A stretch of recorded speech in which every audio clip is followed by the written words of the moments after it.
Square to celebrate the 100th anniversary of the founding of the Chinese Party, the Communist Party. In his speech, the party leader, Xi Jinping, talked about how socialism saved and developed China and how his party will be strengthening its military to a world-class military, he says. He also issued a grave warning to other countries.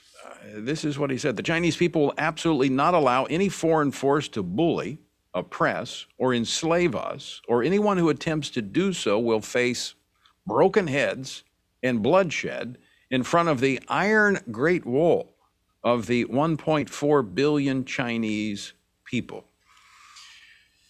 Does he mean business? Is China a growing threat?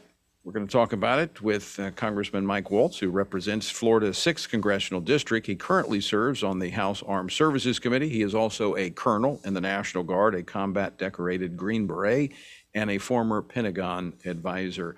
Congressman Waltz, welcome back to the program. Hey, good to be with you, Tony. Now, I know this is the land where we got the art of war from Sun Tzu. Is this bluster, or should we be listening what the communist Chinese leader is saying? Well, I think it's both. It's bluster for his own domestic audience. But the capabilities that Chinese are developing from a military sense are very serious. I don't think a lot of Americans fully appreciate that the Chinese Navy is larger than the U.S. Navy now. They're cranking out ships at a rate of one about every 6 weeks, or 5 to 1 in terms of comparing it to the United States. And further, they can concentrate their ships in the Western Pacific. Ours are spread all over the world. But the piece that has me even more concerned than that is what they're doing in space. They've launched more into space than the rest of the world combined the last 2 years, and they've developed weapons to be able to take our satellite constellations out. Why is that so serious? Well, our entire modern economy is dependent on those constellations up there, from telecommunications to real-time logistics, agriculture, finance, you name it, weather. It's all dependent, but ours is older, less defendable, bigger, and easier to take down. So those two things alone have me incredibly concerned. We're not making the investments that we need.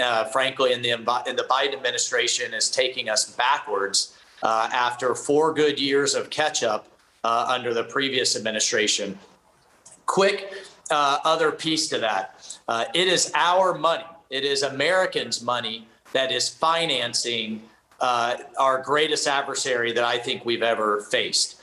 Whether that's Wall Street sending money to Beijing, allowing their companies to be listed on our stock exchange, even though they don't uphold to our financial standards, our retirement plans, even our stimulus checks. If you think about where did that $2,000 per person go, it went through Walmart, through Amazon, and through other entities right into Chinese manufacturing. And I think if anything COVID showed us was that we have to bring those supply chains back home. The Chinese have deliberately, as a matter of state policy, created dependencies, whether that's key minerals, computer chips, or even mask gowns in our pharmaceutical industry, so that they can choke those key materials off if we don't agree with them or if they don't get their way.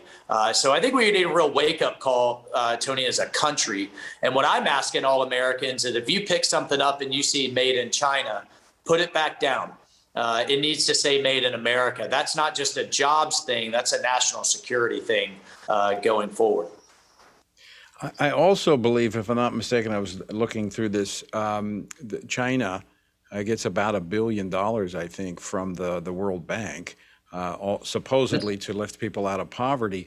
America puts in about $1 billion into to the World Bank. How is it that they are an economy that's about to overtake ours? And according to the communist leader, Xi Jinping, China will soon have the world's greatest fighting force. We're funding it. We are funding it. It's through the World Bank. It's through, again, through the manufacturing that's left the United States and is sitting over there, through our trade deficit that President Trump was trying to wrestle and take on, Even though this one really blows my mind, the military's retirement plan, its 401k plan called the Thrift Savings Plan, 700 billion in assets, is investing into Beijing. So here we have our soldiers and sailors sending money into, back home out of their paycheck into retirement. It's going right back over into the shipyards, aerospace companies, and robotics companies that are listed on the Beijing Stock Exchange. It literally is our money that's financing our greatest industry. And it's not just that pension plan, 22 state pension plans invest heavily into the Beijing exchange. So it is our taxpayer dollars that are flowing over there. And then on top of that, they're stealing our research. They're stealing, the most advanced algorithms, advanced materials, nanoelectronics, nanotechnology, that our taxpayer dollars are funding in our universities and research institutions to develop the latest and greatest technologies. The Chinese just steal it right out the back door, either through American professors that are double dipping, through cyber, or through flooding these institutions with Chinese students who then vacuum this technology up. The Chinese government calls them non-traditional collectors. So it's just across the board. They have flooded the zone with their money through the mechanisms to steal technology. We have to wake up as a country. They have declared a Cold War on the United States years ago, and we've just been asleep at the switch. Fortunately, President Trump started to shift the huge federal institutions, agencies, Wall Street, sports, others in the right direction. And now Biden's just moving us backwards.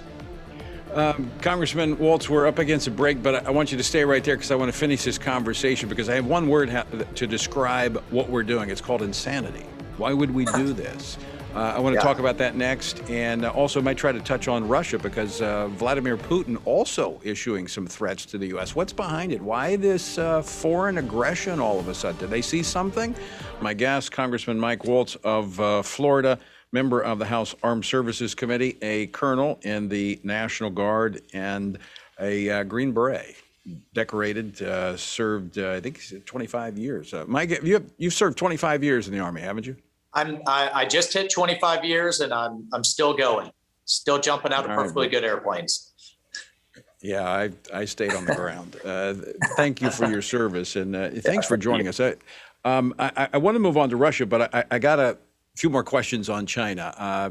Sure. There's some commonalities between Russia and China, and one that I focus on a lot is their religious persecution. China, of course, outshines them all when it comes to the persecution of religious minorities, but Russia is working hard to catch up to them.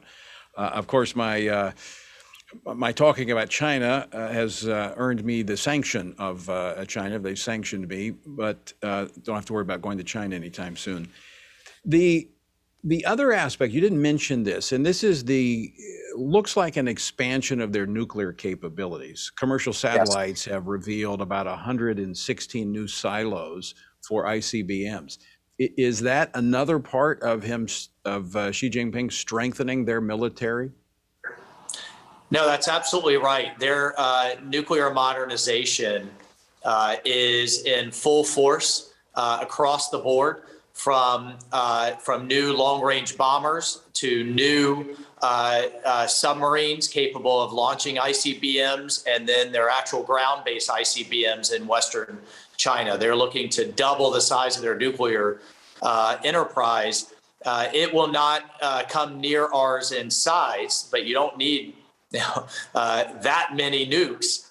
Right, to hold the world at bay and to establish their own form of deterrence. But what is new is that they are modernized, while ours is approaching anywhere from 30 to 70 years old.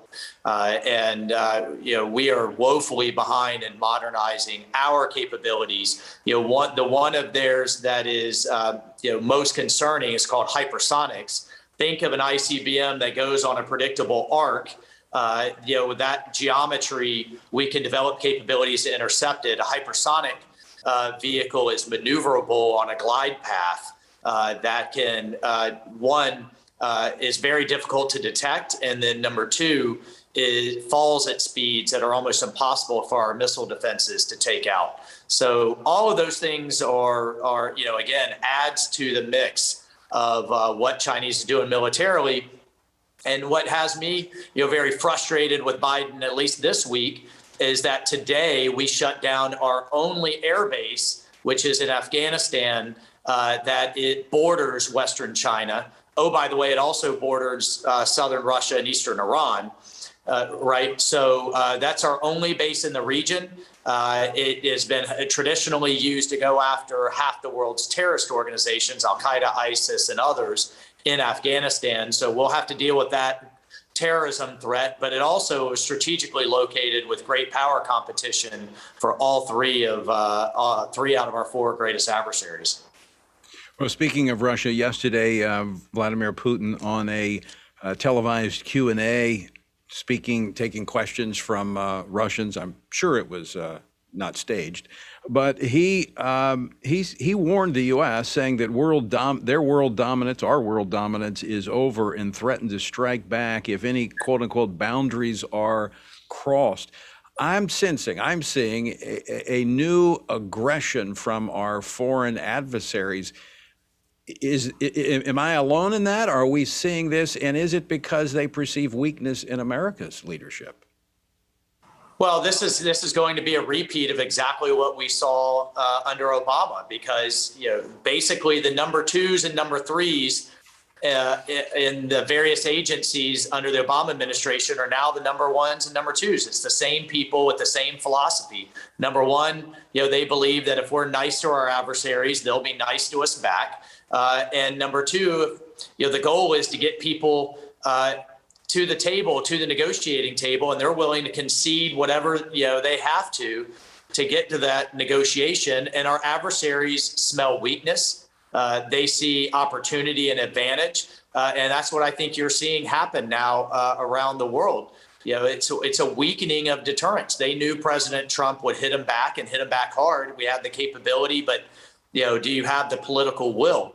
And they smell weakness in the White House right now. With regard to Russia, that's more of a Putin problem than it is a Russia problem. And I say that because the fundamentals of Russia are inherently weak and getting weaker. Their population is declining. By 2050, it'll be smaller than Bangladesh.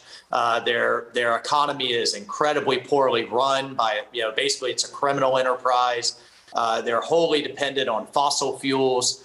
But Putin is a master poker player that plays, a pair of sixes or eights, like a royal flush.